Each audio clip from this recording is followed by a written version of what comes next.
obviously must be proud of the players who are on the pitch, but also it feels like a game that's going to impact you for weeks to come, maybe. Yeah, look, it's sort of hard to kind of analyse from a football perspective. Kind of left with the result, which is obviously disappointing, and that's you don't like to lose, particularly here at home. Super proud of the players' efforts and will and desire and determination to still get something out of the game.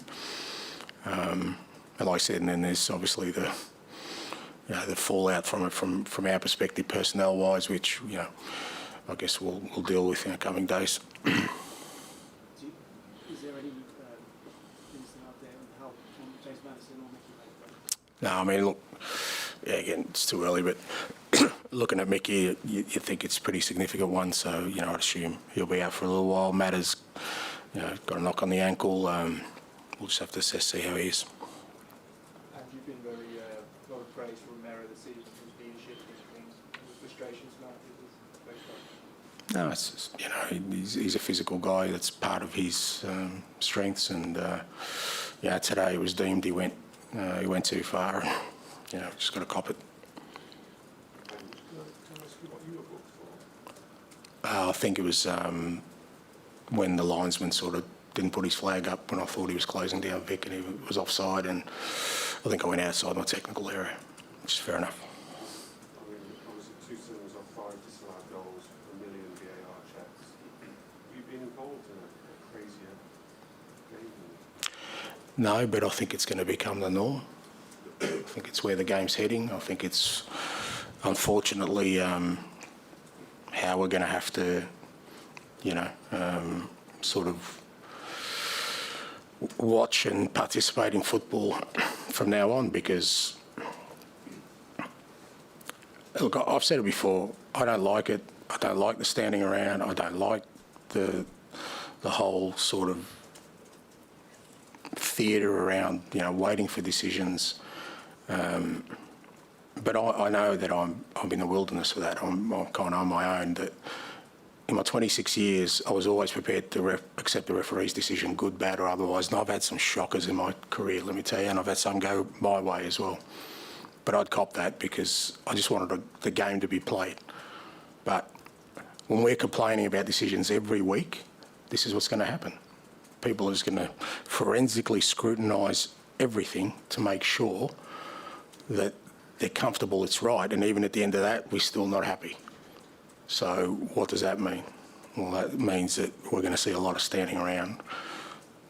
And I just think it's just diminishing the authority of the referee. You can't tell me that referees are in control of the game now. They're not. The control is outside of that. So, but that's the way the game's going. So you kind of have to accept that, and just try and deal with it.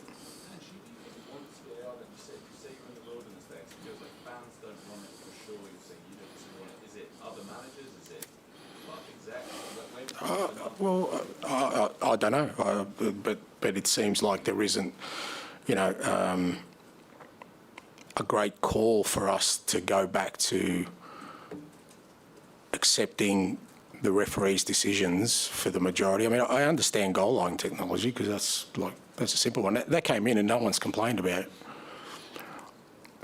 But in searching for this, like I said before, utopia of where there is no wrong decisions in a game, that doesn't exist. It'll never will. So, but that's the road everyone wants to go down. And like I said, some of it's self-inflicted because we all complain about decisions every week. That's not new. We've been complaining decisions. Like I said, I've been doing this for 26 years. I've had managers, and me included, complain about decisions in the past, but we got on with it.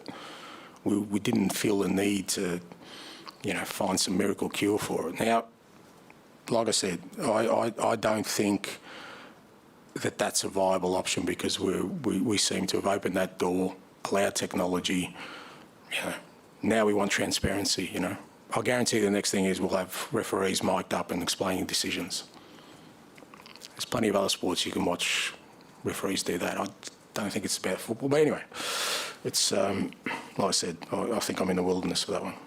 Do you think that the Premier League managers should get together through the LMA and try and teach referees how to referee a game? See, that's the problem. That's the problem. Premier League managers should just manage their football clubs. I've never, and I never will, talk to a referee about the rules of the game. I was taught that you grow up and you respect the officials. You know what managers do? I'll tell you what managers do, me included. We try and find ways to bend the rules, to get around them. Tell me what the rule is, and I guarantee you'll have a room full of managers processing how can I get around this. We're not the right people. And I get that people keep saying that. I don't agree with it. What I want is the best officials, always been upskilled to officiate the game. But I think it's so hard for a referee to officiate these days. Their authority is just constantly getting diminished. I just don't know how. Like I said, I grew up afraid of referees. They're a bit like policemen, you know. But nowadays, I guess we talk back to policemen as well. So maybe it's just, like I said, I'm old school, mate. So I'm a bygone era, and I just love the purity of the game. But that's not what's going on. And I've got part of this is my problem. I've got to embrace it and find a way to work with it. But it goes against everything I want to try in my team. I want my team to play fast, attacking, high tempo, go out at football. If we get a red card and it's a penalty against us, so what? Let's cop it. Let's go again. But then we have to stand around for 2 minutes to figure out whether something was offside or not. Let the linesman make the decision. Remember, it used to be the benefit of the doubt. Do we all remember that? To the striker. We all lived with it. The game didn't collapse. But like I said, I'm like an old man shouting at the clouds, mate. And you know, I'll cop it for that. But that's who I am. Okay, we'll leave it there. Thank you. Thank you.